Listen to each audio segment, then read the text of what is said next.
Right. Good evening, everyone. My name is Christopher Everett. I am one of the co-founders of Black Docs, and you're in for a special treat tonight. Um, Tonight we'll be talking with myself and also my other co-founder, Curtis Caesar John, about why we started Black Docs. Also, um, the current virtual screening that we have right now going on at blackdocs.com, Miles in the Life, the story of a BMF drug trafficker. Tonight, this discussion will be moderated by a good friend of mine, Dennis Leroy Kanga Lee. People know him from as an act of protest and also the upcoming film, A Saintly Madness. So this is going to be a great discussion tonight. Definitely, give us your comments, your questions, everything. We definitely want you guys to be interactive and join us in on this conversation. So again, thank you guys for joining us, tonight. And also a shout out to Seed&Spark as well for hosting our virtual screening series also. So definitely a big shout out to Seed&Spark. So we'll get started. All right. Cool. And I'm sorry, before we begin, I just want to give a shout out, since we're giving some good shout outs, as well to just our audience and our friends and everybody that's just really been so supportive of us. Want to give a special shout out to Black TV and Film Collective and Black Film Space and a number of reporters and journalists and such that have spread the word about.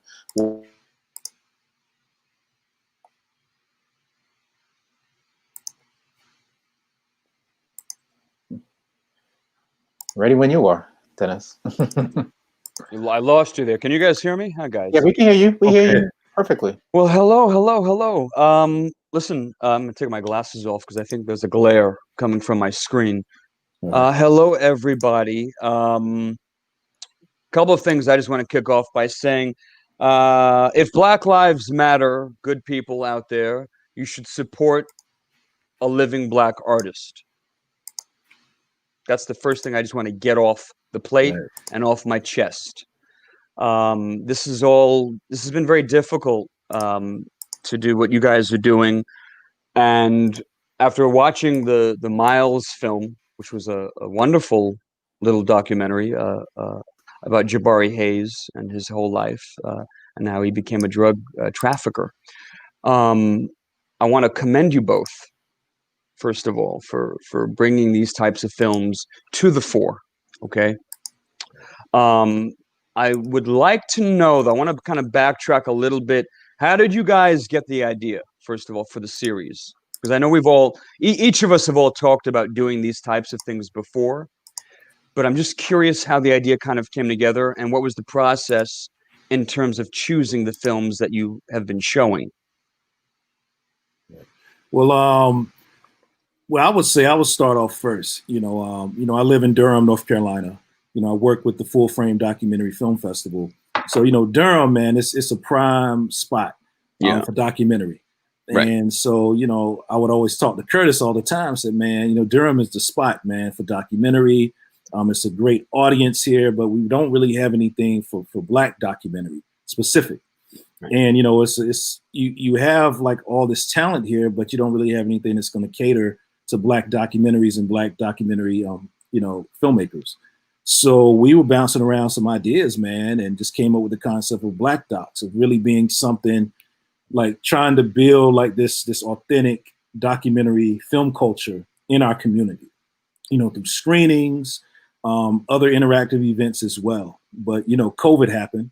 And so we had to kind of shift a little bit and decided, let's do this thing virtually. Everything is going virtual now. It would actually be kind of easier for us to do this thing virtually and be able to reach, a wider audience as well. And so we decided to do it like that, man. And it's been a great experience so far. Yeah. And just as far as like how we go about selecting and picking films, it's really about, a big impetus for why we even began is really just to allow Black film audiences to discover filmmakers that might have not been in that were not in wide release. You know, Right. Yeah. Which is yeah. I mean, what happens is a lot of times, you know, I was a festival director. You know, Chris has worked at festivals and has been the darling of many festivals with his film. You know, sure, Wilmington on sure. Yeah. Fire. That, you know, films, they exist in this festival landscape, and if they might get shown on PBS, but that's really difficult, and that's decided usually years before anyway. You know, Right. Of course. They and do all their scheduling right about a good 2 years actually yeah, absolutely. before they. And if it's not that, you know, okay, you might end up on like a Netflix or something, right, or wherever else, but you know, a lot of times you don't, and there's like some real gems. Miles in a Life being a perfect example that, you know, were on the circuit and did well, but you know, there's a lot of people that don't go to film festivals, you know, that Right. would Yes. prefer a one Yes. day thing, Yes. or would Yes. prefer a streaming option Right. Yeah. of something they just don't know about it. You know, it just fantastic, but it might live, I don't want to say in the wilderness, but just not on the tips of people's tongues, right? Well, you guys have been pretty good at, I mean, bringing out films. I mean, you guys have helped me with my own work. You've been very supportive, and you advocate, you know, for a lot of artwork and for a lot of artists who are not mainstream, who are outliers or on the fringes, or who get sort of lost in the sauce, as it were, of the whole film industry. I think, first of all, there's too many movies in the world being made, which is a huge problem. But it's true. I mean, you can make a good movie, but it's true. There's a lot of junk out there. It's very hard to disseminate, to sort of figure out what to watch, how to get it.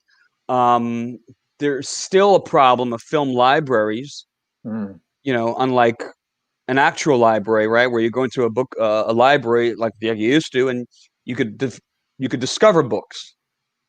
Well, there needs to be a way that people can discover films in that sense.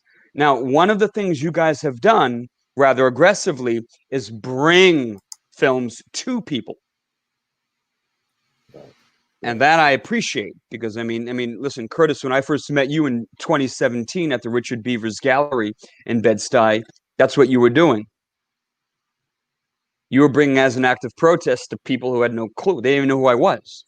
So, I mean, that's an extraordinary accomplishment in and of itself, because you guys are also combating the popularity right now, specifically now with documentaries.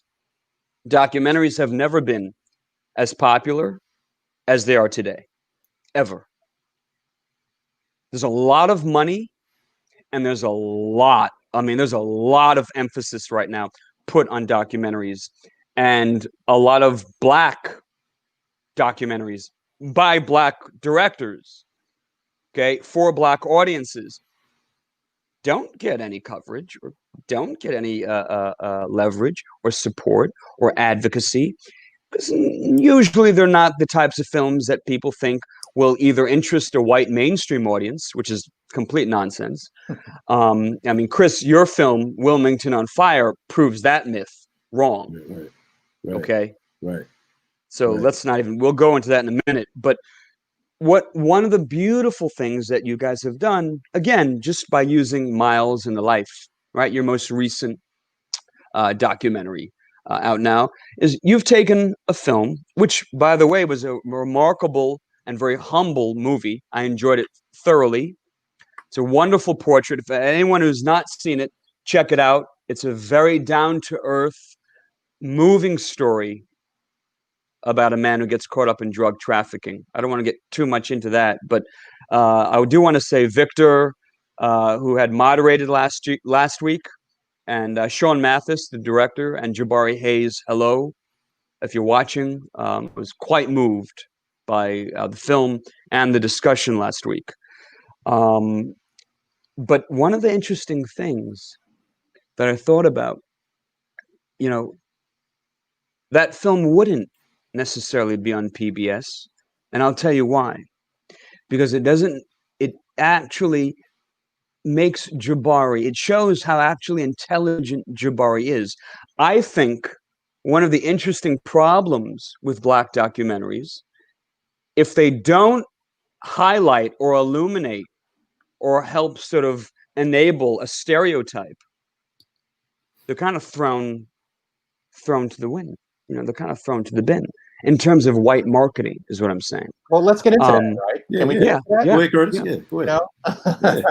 Yeah, because I think PBS would look at it and say, yeah, but you know, he's too intelligent. I actually think they would say that. I think they would say he's too intelligent. Now, everybody in the world knows, and you don't have to study Shakespeare to know this. Everyone knows tragedy doesn't come to a stupid person. It comes to a man or a woman or a person or who makes a bad decision in life. And it was so interesting because the film keeps iterating, and Sean Mathis subtly iterates this throughout the movie, and Jabari does as well, that, you know, Jabari was not a thug. He wasn't a stereotype. No one knew he was drug trafficking. He was a nerd. He was all these things. And that, of course, is quite interesting. And that's, of course, what made it kind of dangerous, the story. But I actually think that, you know, PBS and a lot of white mainstream outlets would be disappointed with that because it doesn't show a cliche. So you hit on a lot of things there. I'm going to work backwards, right? Because you used the word that I was thinking. Down. Pardon me, guys. Oh, good. You used the word that I was thinking most of, and that is dangerous. You know, it's also like it's dangerous because of the things you just said. I mean, he's an intelligent black man. The film is directed by a black man, right? Yes, exactly. As Which much is a whole other thing we'll get into as well, yeah, right? Absolutely. Yes. As much as it shows, and actually it doesn't really even go hardcore deep into a whole underworld stuff, right? But as much as it shows like aspects of the underworld, of the drug trade, of past drug trade at least, doesn't exploit that at all. No, it first of all it doesn't do that, and it has a positive ending. You know, yes. I mean, the man has a family. He has a family, meaning like even if you're not talking about his wife and child, I mean, he still has his mother. He still has his brother who's still alive. I mean, there's still tragedy within, you know, parts of the story, but there's a positive outcome, right? Yes, there's redemption there. That's very real. Oh, absolutely. You know, that's the reason why we showed it. And with all that, it's a difficult film. It's a difficult film to even market, you know, because of course you have preconceived notions about this and that, from one side or from the other side.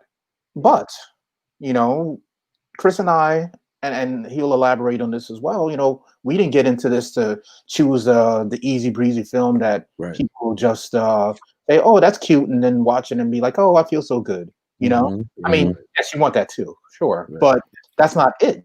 I mean, you want things that are challenging. You want your mind to be challenged. Like I was, and I'm going to end with this, and we'll unpack some more, and I'll obviously chime in on this aspect as well. Like I was chatting with an audience member on Instagram yesterday, and she had some thoughts about the film, and her thoughts are her thoughts. So I wasn't even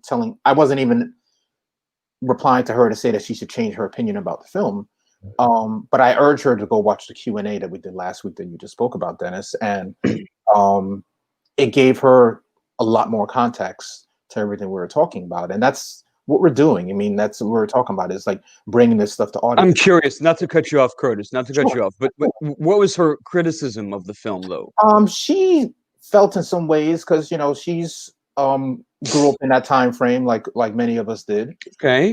That was she from Gowanus as well? No. Oh, okay. From the New York, New Jersey area, and she felt she felt there was some glorification of Black mafia family, you know. In the film?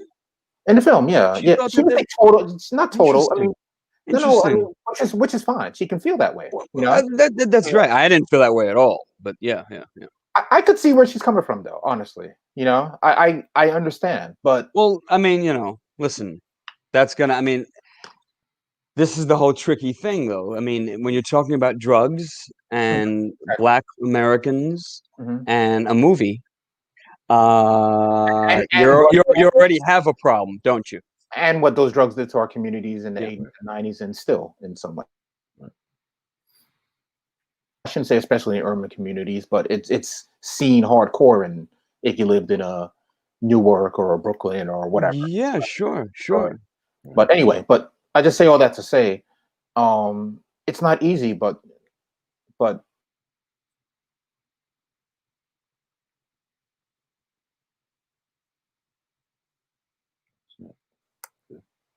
we I've went out. lost you. I've lost Yeah, you. we're back. Sorry, guys, I lost you. Are you good? We're back. Okay. That was weird. Yeah. We got a little too deep. Yeah. They're listening. Right. Listening. Right. But yeah, man, just to piggyback what Curtis was saying, man, when we wanted to do this thing, we knew it wasn't going to be an easy road, because no one's really doing what we're doing right now. But we felt like it was needed. We knew it was going to take time.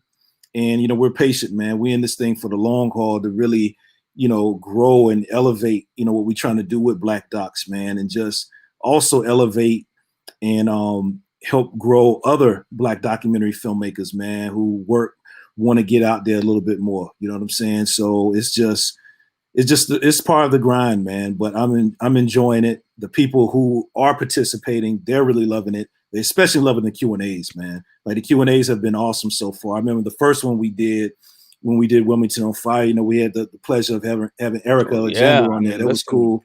Yeah. And even the one last week, man, with Jabari, was awesome as well. Yeah, it was great. Brothers, yeah. So it's like, and that's another component that we really wanted to do, not just to show the film, but have people actually hear from the filmmakers, hear from the subjects. I realize that, and I can now appreciate the Q&A format. For many years, I was against it, more so for narrative films. I now can appreciate it, I guess, in conjugal with documentaries now, for educational value, for insight, and things of that nature. And obviously, what we're doing, I mean, it only makes sense to also to continue to discuss these things. One of the things I want to ask you guys something though. What is the so why documentaries? Well, I know from my perspective, I'm a documentary filmmaker. First and foremost, Chris, how did you get into documentary filmmaking, Chris? I would say, man, about 2010, man, when I came up, when I actually did a short documentary that I never released, and I'm still haven't released it yet, man. It's about the Laurinburg Institute in my hometown of Laurinburg, North Carolina, man. I did like a short doc on that. I didn't know what I was doing, so I just didn't release it. I totally screwed it up, man. But I said, you know what? So I said, you know what? Let me start fresh. And then that's when I came up with the concept to do Wilmington on Fire. That was 2011. And this is what I've been doing ever since, man. So documentary is first and foremost in my heart. I do narrative stuff. Dennis, me and you doing some stuff together now. But, documentary has always been a part of me. And like I said, living in Durham, working at Full Frame, and being around this whole culture of documentary, man, I'm just in it. Right. And like I said, that you have different festivals and different things out there that cater to Black folks, but a lot of them are narrative and they combine everything. They combine narrative, experimental, docs, and everything, but you don't have nothing to strictly focus on Black documentaries. You know what I'm saying? And documentaries, man, we've seen over the past years, whether it's from Tariq Nasheed with Hidden Colors, even, the stuff that I'm doing, you're starting to see a lot of independent documentaries, man, come to the forefront and really make an impact, out here on the independent grassroots level. And so it was like, man, this is the thing right here. We got to do it. People are loving documentaries now. Documentaries are really getting out there. When you ask people now, man, a lot of people say, man, I'd rather watch a documentary, more than anything. I know, which is disturbing to me personally. I'm trying to change that, but that'll be another discussion. Right. So yeah, man. So that'll be a whole other issue. So I don't know, and I guess Curtis would chime in on it, but that's where I was coming from with it. Right. You said it perfectly. Yeah. I don't need to add it. Right. For real. Well, it's I think also one of the things there's a saying, I forget our art is long, life is short. Seneca, the Roman philosopher, said that, which he was wrong about, I think. I think life is the longest thing you'll ever know. Right. Art is temporal, if anything. So it's important always for what you guys are doing in terms of developing an audience, one of the hardest things is particularly for oppressed people or any group really that has a history, let's just say, of being marginalized. Right. All right. We'll just say that all right. The responsibility to kind of create your own culture constantly comes up. It never stops. Now, specifically in Black America, whether it was through spirituals and then protest music and then the blues and all these things, and even that was very marginal, to develop an audience for what it is that we want to do that deals with each other is extremely difficult. I think probably now more than ever, ironically. Again, so this is going back to kind of, what you guys are doing. I mean, Audre Lorde said you can't use the master's tools, right, to dismantle the master's house. So you have to, but what you can do is you can use the forms of technology before the forms use you. Now, that's one of the things that a lot of us as artists wrestle with, right? Technology changes. It's frustrated me as a director, which is why for many, many, many, many years, I stepped away from filmmaking. Forget about my issues with the industry or the problems I had politically. The technology kind of scared me. Right. One of the great things now, I think, is there's more confidence to like what we're doing right now, to sort of take control of what's at your disposal and make it work for you. Do you guys feel that things are different in terms of the audiences you've been developing now versus, say, 2 or 3 years ago? I mean, Chris, when you first put out Wilmington on Fire, which is a very popular documentary now, how long did it take, though, for you to feel like it was really being, or was it ever actually being appreciated by specifically the Black audiences that you made it for? I would say, man, like I said, man, again, I've gotten a lot of love and support, really on a grassroots level. You know what I'm saying? Yeah, and locally, locally here in North Carolina, really, North Carolina has been my biggest audience. Wilmington especially has been my biggest audience, and also the Durham, Raleigh area as well, Charlotte. So I would say, man, it wasn't until maybe last year where it really all kind of came together for me when, we were mentioned during the whole congressional hearing on reparations.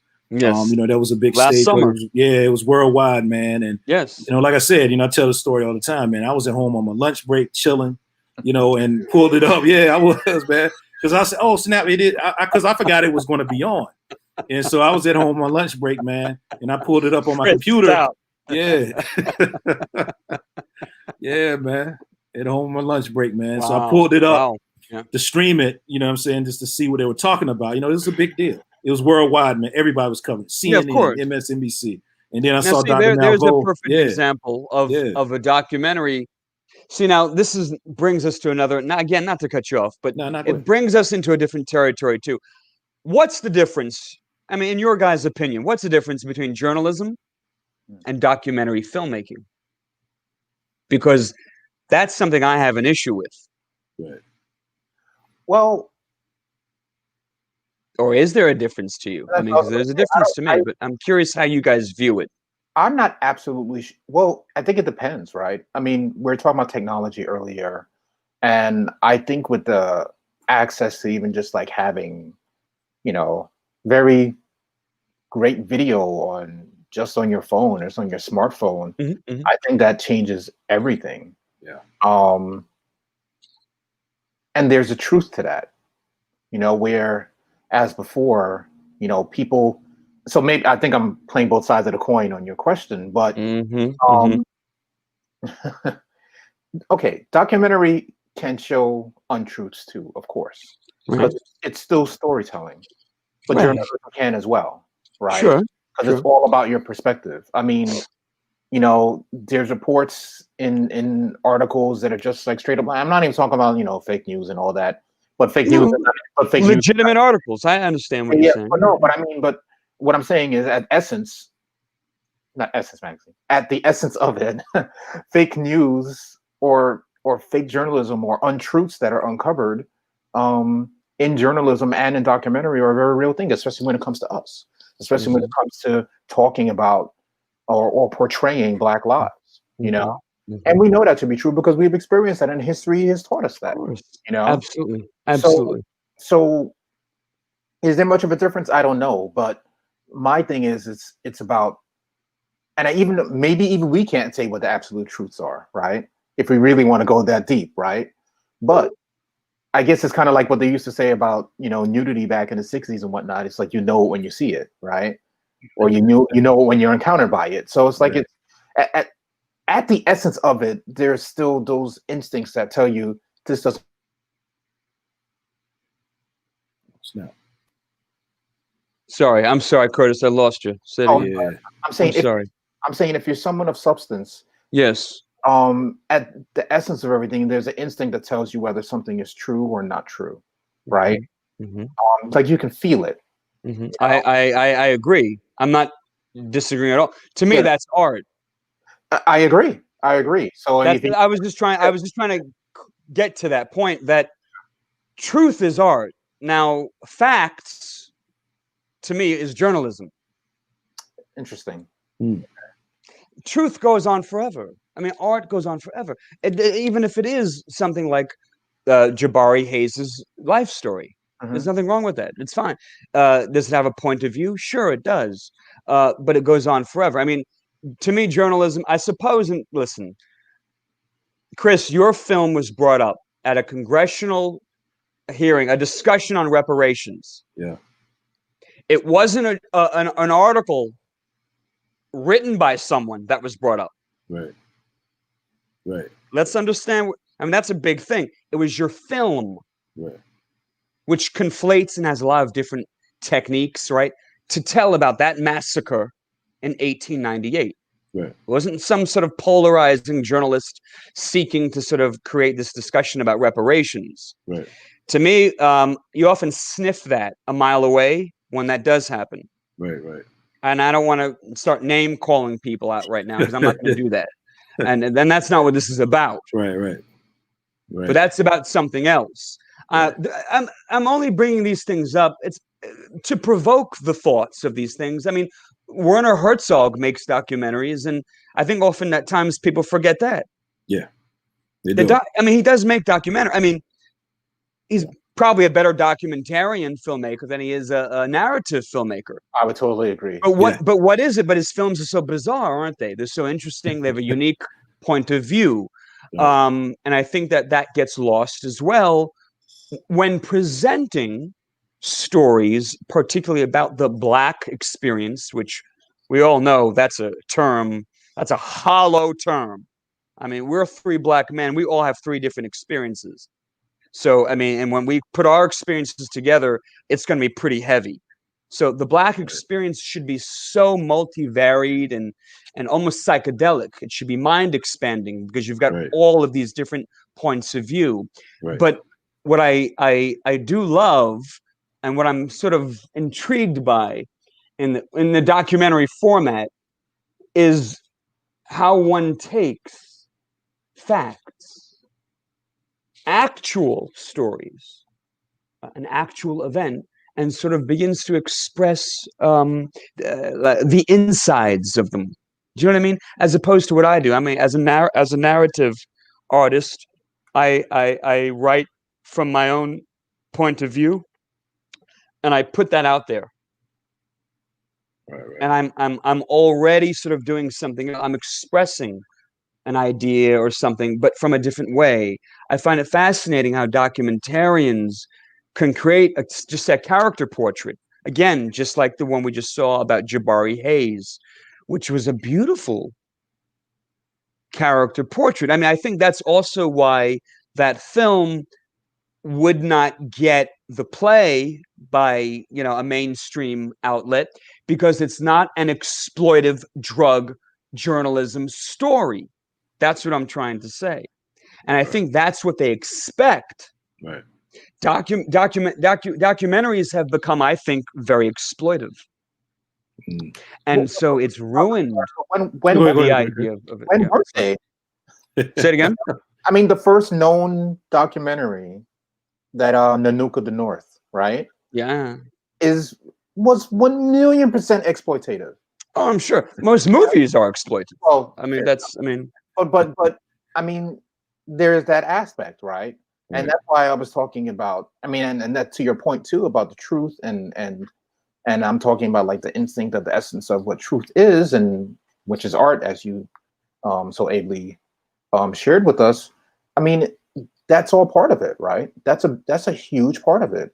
And so, well, yes. I mean, sharing is. I think when you titillate or when you try to forge something based on that exploitation, that's something else, as we know. yeah, That becomes something else. But I mean, look, Ken Burns has had a hugely successful career in America as being America's premier documentarian.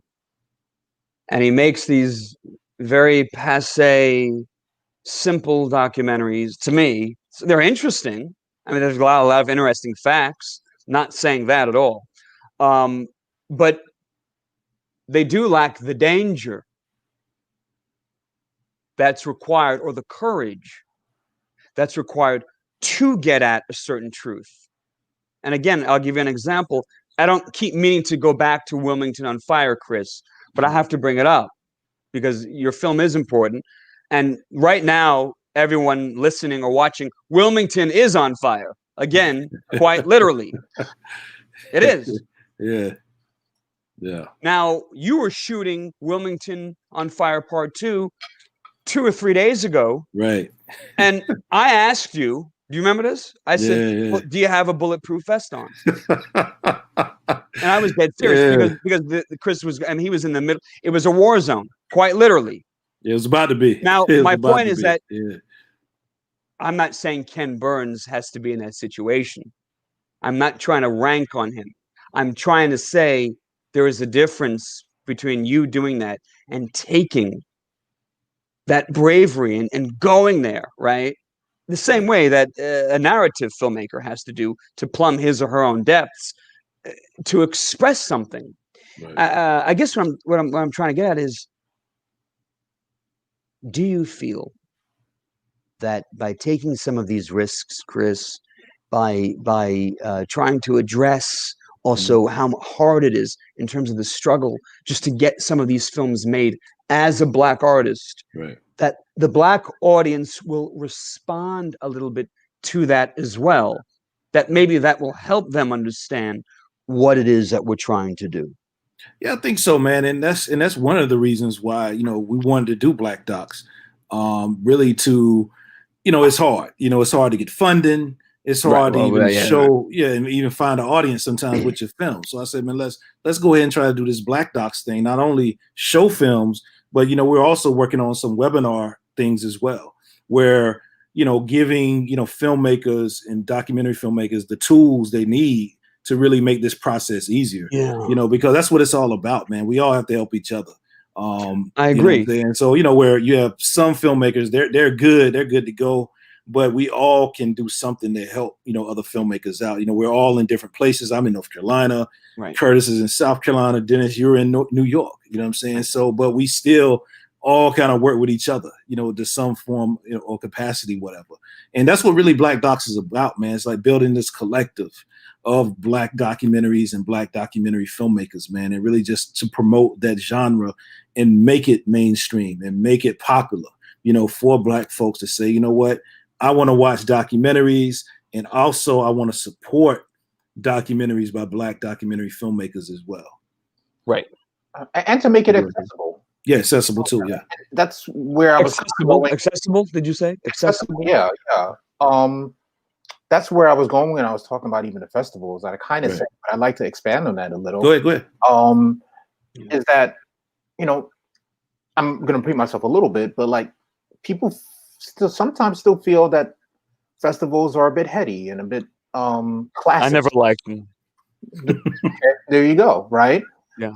And a lot of them are very classist, actually. You know, Right, right. that's actually specifically why I got into doing exhibition, is because I wanted to remove that stigma from the films that our audience should be seeing, or audiences should be seeing. That's why we started Black Docs. You know, it's to make these films a lot more accessible, because if you don't get to the festivals, if you don't get to whatever these certain platforms are, you should be able to find them. You should be able to have some history on them. You should be able to have that access to that archive, right? Even if it's just the archive of information, and not actually specifically the actual film. But I agree. I agree. These Q&As that we're talking and going deep in on the subjects of each documentary. You know, that's why we make sure to do those and have them, you know, in as many places as possible. So, I mean, access is everything. You know, especially, you know, information is power and everything. I hate to be cliche and say something. It's true. You know, yeah. So, I mean, that's everything for us. Yeah, that's everything about. I mean, there's so many deeper reasons of why we have Black Docs other than the stuff we spoke. Why we started Black Docs other than the stuff we spoke about already. But you know, that's the core of it. Yeah. Well, I mean, that's an important core. I mean, it's listen, again, like I said before, I think it's just the next step in a long tradition of what we've already been doing. Right. Yeah, and that's what that's the thing. Black theater in the 60s, where the whole point was by, for, and about. Right. And then everyone, I mean, there were more theater companies, I think, between 1960 and 1975 in the United States, run by Blacks than any other time period. So, and the whole idea was what you guys are basically talking about, is well, let's just make this accessible. We're going to go out there and do this and do that, and just sort of taking, you know, the responsibility, versus begging to be looked at, which I can't stand, which is probably why I have so many problems. But that's a whole other issue again. I mean, you know, and I don't get this whole idea. Oh, I'm going to knock on your door, please, Mr. Powerful White Person, will you anoint me? And, you know, show my movie or give me an award or give me some money. Or, I mean, in colleges now, I mean, Chris, you're in the hub. Sorry. I'm not trying to, you know, put you on the spot. You're in the hub of the whole BIPOC documentary thing going on. And this is all over the country. This is all over the country now. And everyone wants to talk about, well, who has the right to tell our stories and all of this stuff. And first of all, white people will always tell Black stories, whatever that means to you. Okay, so let's just forget about that. Who cares what they do? Do you think, or don't you think, would you agree that all that time they spend complaining should be put into supporting what you're doing? Yeah, meaning I totally agree. What Black Docs is doing. I would like to see more support from them. Right. Well, I agree with you. And that's one of the reasons, again, you know, why I wanted to do this with Curtis, man, because, you know, what I saw Curtis do over the years, man, with the Luminal Theater and his hustle and his grind, man, how, you know, he was able to do screenings in, you know, in a grassroots way and, you know, intense. Doing his own thing. And I was like, man, this is a person that's similar to what I'm doing with film. You know what I'm saying? So we have the same mindset. Like, man, we're not asking permission. We're just going to do us. And so I do that with film. He does that with programming. So I was like, man, we need to come together, man, because we pretty much are doing the same thing. Let's just do it. And that's how I feel too. You know, you have people, you know, you're going to have people that want to push and knock on those doors.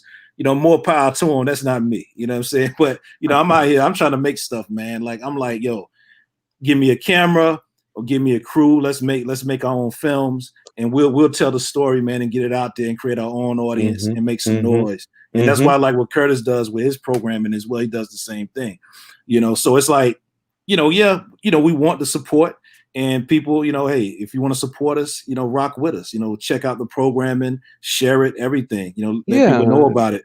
But, you know, if we really want to change, man, we have to support and grow not only stuff like Black Docs, but other things as well, you know, other Black festivals, other Black filmmakers as well. We got to support all of that, man. Yeah, As an audience to really grow and become a viable industry.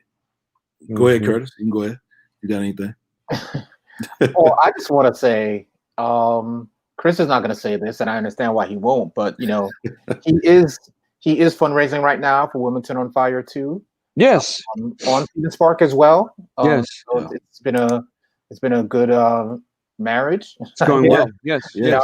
It is going well, thankfully. So everybody that's on here, make sure to give what you can or spread the word if you can't give, because that's real. Just spread the word. That alone does so much. It does because it's people have such a hard time. I can't say enough. I mean, Chris and I talk often, and I can't say enough about how powerful Women on Fire 2 it already is. Yeah, I know. It's gonna be. Yeah, I know. Sorry, I don't we keep it on the spot. I know. But no, it's going to be fantastic. I almost cursed. I mean, I guess I can curse, but I mean, yeah, it's going to be fantastic, and I'm highly anticipating. Actually, I know you. We spoke a little earlier, Dennis. You said you wanted to kind of go into a little more history, and so like when I was working on my first festival, New Voices in Black Cinema, I met Chris. Actually, I can't remember who contacted who, honestly. Right. But that had to have been it's a while ago. Or 13. Yeah, it's a while ago. Wow. Yeah. Okay. I left that festival in very, very early 2014. And I remember I wanted to show Women's on Fire wasn't ready yet before I left, but I wanted to put it in the program that year, and it just wasn't ready. And I'm glad you took your time because it came out beautifully. Right. But yeah, I mean, I just remember being so anticipatory about that film and wanting to really see it. And I'm getting the same energy about Women's on Fire too, man. So I'm especially now. Thank you. Yeah. But you know what? Honestly, Dennis, not even especially now. I mean, I'm kind of like how me personally, I'm kind of like how not to go to a mainstream thing, but like how Bruce Banner said in the original Avengers movie about how he controls his anger. He's like, I'm always angry, So me personally, I'm always kind of angry or like in that energy of just like wanting some justice and whatnot, Well, yes, but the I'm talking about the masses en masse. I'm talking about the mainstream. Mm-hmm. I'm talking about now. It's a perfect time, obviously. I think that energy and he should, and you all should. We all should. I think reap any of the benefits. But absolutely, quite frankly, that the mainstream now supposedly wants to give. That's why I started off with saying if Black Lives Matter, people should support Black artists, because I mean, if that's the catchphrase of the moment, and will probably be for another couple of weeks. So Chris, get the money quick. And no, but seriously, it's going to be a very important film.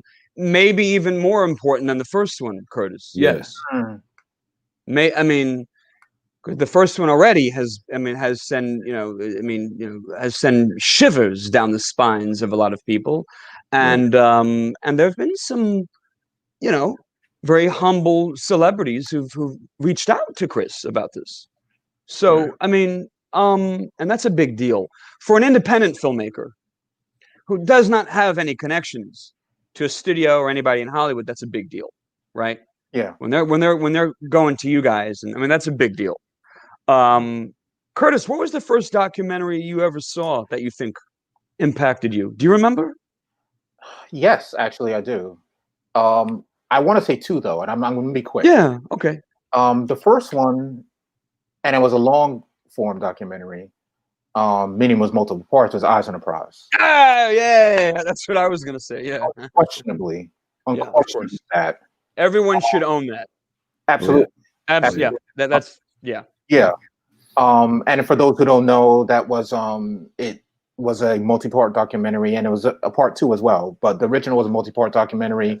I think it was like 9 parts, 10 parts. Yeah, I can't remember the exact number. Yeah. Julian Bond, I think I put it all together, right? Wasn't he the narrator? And Henry Hampton put it all together. Okay. Productions. Julian Bond, I think, was one of the narrators. Or something. I honestly, I can't remember. It's a remarkable. Yeah. But it covers the civil rights movement from it's a remarkable 1965, I believe. I think that 9 or 10 years. Yeah. And the second one that just reinvigorated my love of documentary, and I'm gonna put my ego aside for a minute and admit that I can't watch this thing without crying, is Four Little Girls. Oh man, yes, it's up there with me. It's Spike Lee's best movie. I have it on VHS, I have it on DVD, I have it in multiple forms. Yep, right. That's Spike Lee's best movie. He should just stick to making documentaries. I wouldn't go that far, but I would. Spike, if you're listening, don't make any more narrative movies. They're terrible. They're awful now. No, they are, because he's lost his mind. But he's part of the establishment now. But Four Little Girls is a beautiful, oh my gosh, movie, and maybe he should rewatch it and find himself again. Well, what I will also say is that the Katrina one. Oh yeah. When the levees broke. Is that right? When the levees broke. Yeah. Is I want to say just as powerful. I want to say equally powerful. Excuse me, but extremely powerful as well. And I always cry that one too. Honest, I'll be straight up. I actually haven't finished it because I haven't been able to get through it. You know. It's good. It's not as good as Four Little Girls, in my opinion. But it's I haven't been able to get through it because it's just so emotional for me. Right. You know. Right.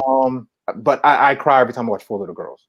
I was literally working one day and had it on the background. I was still like, coming on the face.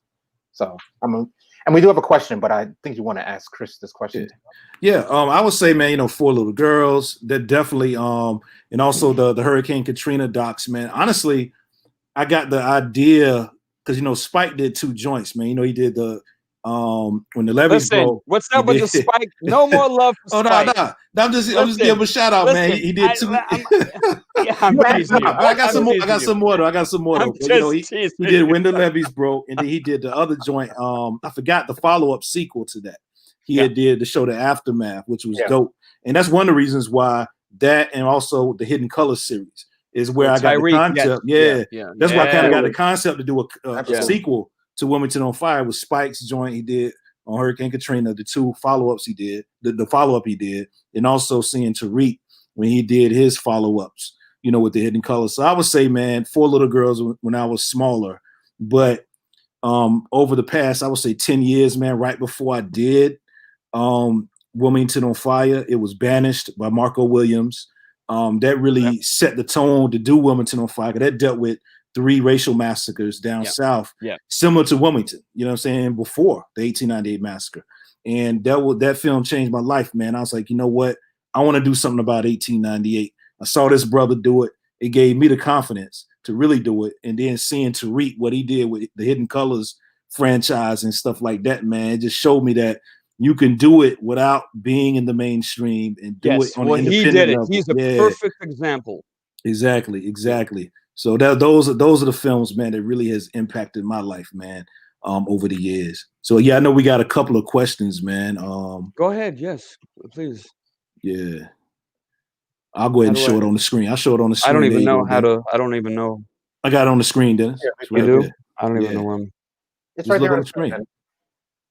How would Curtis and Chris recommend others starting similar projects in local settings? Could Curtis and Chris talk about how they choose the films for Black Docs? So what if you guys had to recommend someone doing this in another neighborhood or wherever, what's the first thing you would tell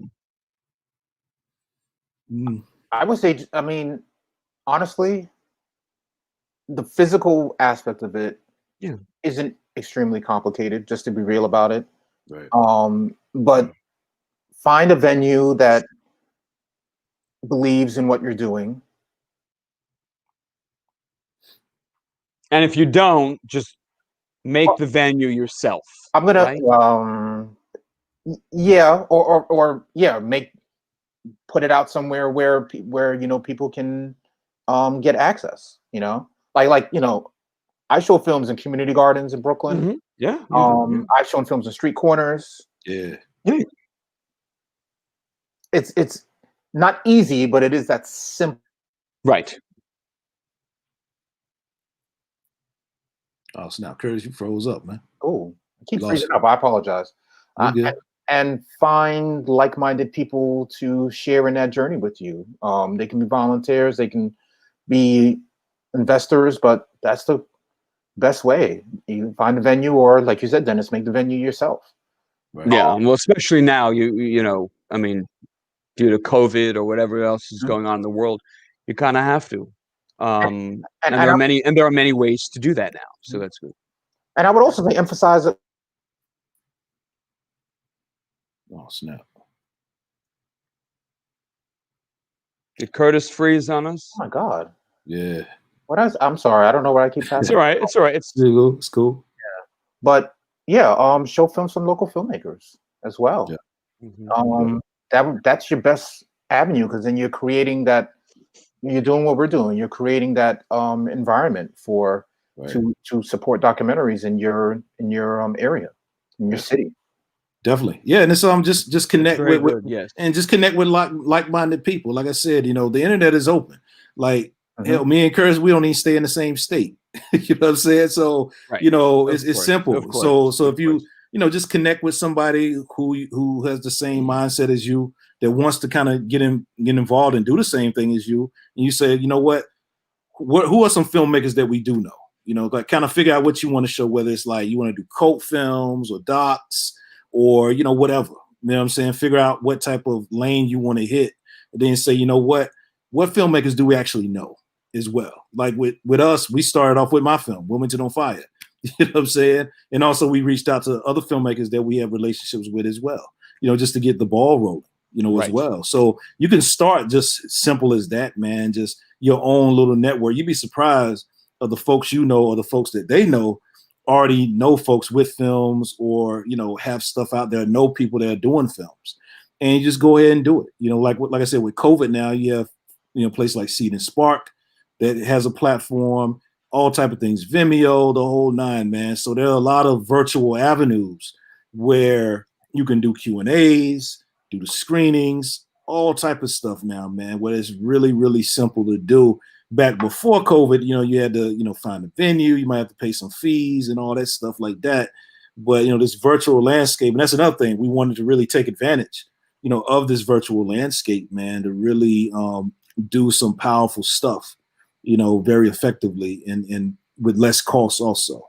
So, yeah, if anybody also out there that just want to hit us up and just pick our brains, you know, you can hit us up. Just hit us up on Facebook or social media, whatever, man.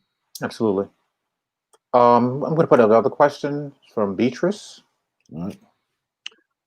Beatrice has written, has either guy considered doing projects that can be shown to Black young men in particular on issues that are plaguing the Black community and the things that stunt progress in their life?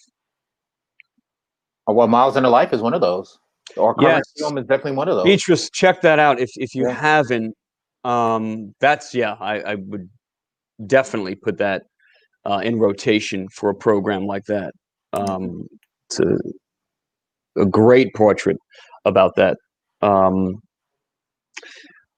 Definitely. I think also, I mean, it's also a beautiful film. You know, one of the wonderful things about that documentary too is I kept thinking about what Jabari kept saying about the women in his life. Mm-hmm. You know, about how blessed he was, and he has had some good women. It was very beautiful. Anyway, I'm sorry, we had another question. It came in two parts. Okay. It's from Danny Craig. I'm just entering the space, and I'm currently focused on the narrative space, particularly TV. But I have a passion for documentaries and hope to enter that space as well. What do you suggest so that I am not trying to do too much at once? For example, should I begin to network now, create my own mini docs, etc.? Okay.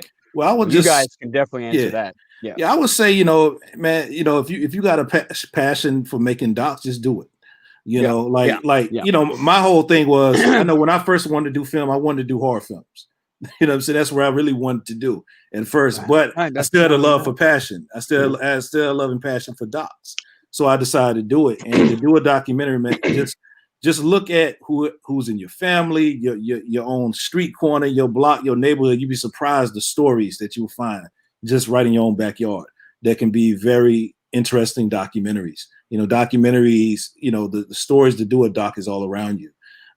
If you got a camera, if you can shoot real well and you can edit, it's very different. It's easier, actually, if you're a good shooter and a good editor, to do a documentary more than a narrative. You know what I'm saying? Because the narrative, you got to be able to write a good script. You got to have good actors, all of that. Docs, the subject matter, is the character. And you're just framing it with your lens. So if you're a good shooter and a decent editor, you can make your own documentaries. You don't have to make a full out feature, like I did. If you want to, cool. Right. But you can do some small doesn't docs. Matter how long or short it is, right? Yeah. Especially with festivals now, there's an audience for short docs as well, more than ever. Short docs are the thing now, man. Like a lot of outlets are really showcasing those now too. So either or. Go ahead, Kurt. And we should add that we will be also doing a few short series. Yeah. With Black Docs. One will definitely be before the end of the year. Yeah. So look out for that, just to get a sense of the type of work you could be doing out there. And I will say, just from a filmmaking point of view too, that even if you do have an idea for a longer version of whatever documentary you want to put together, you can do this proof of concept one as a short. Yeah. And hopefully shop that around to investors and such, and put it on a festival market, and hopefully get your laurels and do all those things and blah blah blah, and get attention on it. And that's great advertising for getting your feature made. Or even let's say you make that short and it doesn't get into that many festivals and it doesn't light up the world. That's okay. Right. And guess what? Yeah, even better. You started it. Exactly. And you can continue it. Right. So the hardest part is starting it. Yeah, it is. Right. Yeah. It is. You just got to go, and it doesn't matter. Also, and also it doesn't even matter where you live.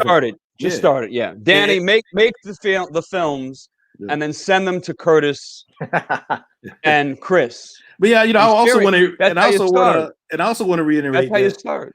A lot of times people think, especially with documentaries, they think it's the same. Like. I have to be in LA or New York or whatever for people to know. I lived in Laurinburg, North Carolina, making Wilmington. Make a movie from anywhere. You know what I'm saying? Living in Laurinburg, North Carolina, rural small town. The internet has changed the game. As long as you making a quality film and it has a great story, the audience is going to come to you and people are going to gravitate, towards it. So, never get scared about that, about, I don't live in New York and all this place. Forget all that. Make the film. Just make it. Absolutely. Yeah. I mean, Hale County this evening is a prime example of that, right? Right. Okay, I mean, that ended up getting nominated for an Oscar and all that documentary. So maybe I'm not putting the best example for it.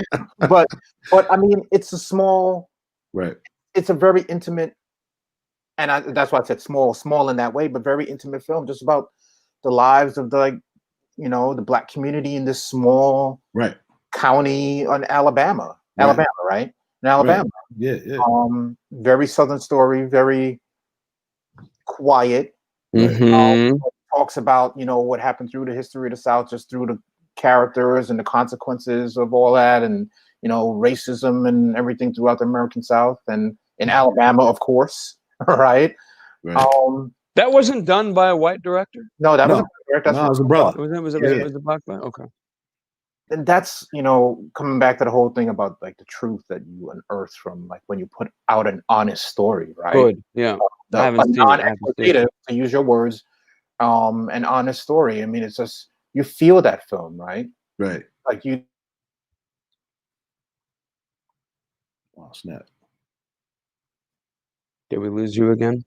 Yeah, I think so. Did we lose Curtis? All right, we lost Curtis. It's all good. Yeah. There he is. Curtis, sorry, we were in and out again. My internet is killing me. No problem. But, it's cool.